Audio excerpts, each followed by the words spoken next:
Okay, we're gonna do Upa escape from mount. Learning how to escape mount is super important when you're new, because if you do it wrong, you're gonna have a bad time. So first thing, as always, I don't want him up under my elbows. It makes it hard to breathe, and I can't really generate any leverage with my hips. So anytime they're up under your elbows, you want to back walk back. We're gonna make a frame across his waist. Put my hand on his hip. I'm gonna reinforce it with the other one, and then I'm gonna back walk. Get him down over my hips. Okay, now I have options from down here. For the Upa escape, the traditional jiu-jitsu one is to just reach across, get sleeve control or grab the wrist, control the lining of the jacket behind the elbow, okay? Trap this arm like this, step over, trap the leg on the same side. So I'm bringing my heel to my butt so he can't get that leg out. Now I've removed both posts from one side of his body. I'm going to bridge up and then roll. It's real important when you're doing this type of Upa escape to not just start rolling diagonally right away, because he'll bridge his hand over to there, right?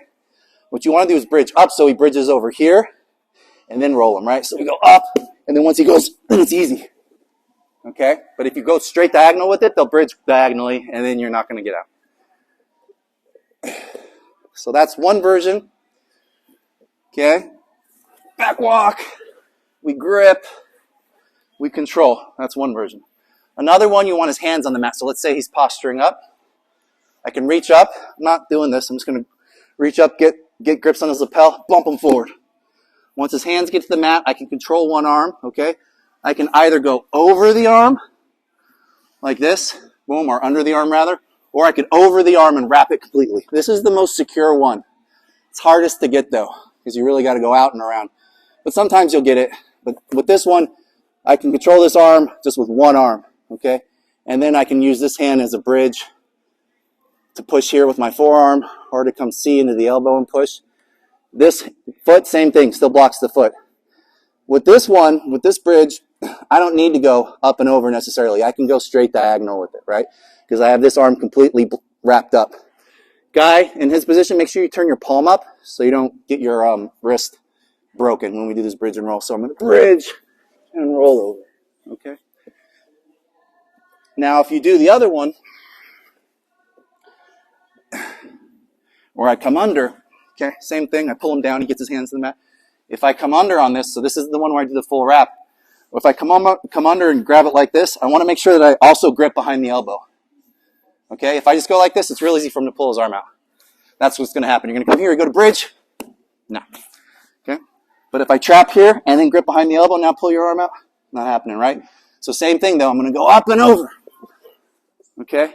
You got to have that 2-on-1 though. The only one where you don't really need 2-on-1 is when you have that full wrap. Okay? That's just such a tight grip. Your other arm can be free. Now, real world scenario, how does this usually present itself? It usually presents itself when he goes to choke me. Okay? Don't make it more complicated than it needs to be. He's giving me the arm.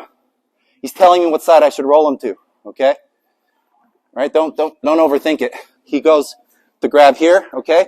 The best time to do this from a timing standpoint, I get all ready for it. I block the leg. I've got the arm trapped. Is when he starts coming over to do the choke on the other side, right? If he's leaning this way, so lean out that way, with his outrigger, I'm not going to be able to do it. But once he starts coming over, now his weight is shifted. Okay? That's the mistake a lot of people make, is they get the choke going. All right? The guy leans out that way. They're like, this doesn't work, coach. I can't roll him over. Yeah, because all his weight is on the wrong side of you. Just be patient. You're ready to go.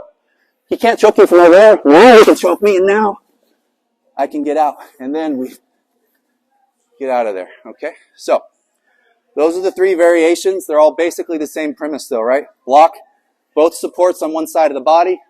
Roll the guy to that side. Okay? You could do the choking one. You could do the full arm wrap. That's the one on the blue belt test. You could do the 2-on-1.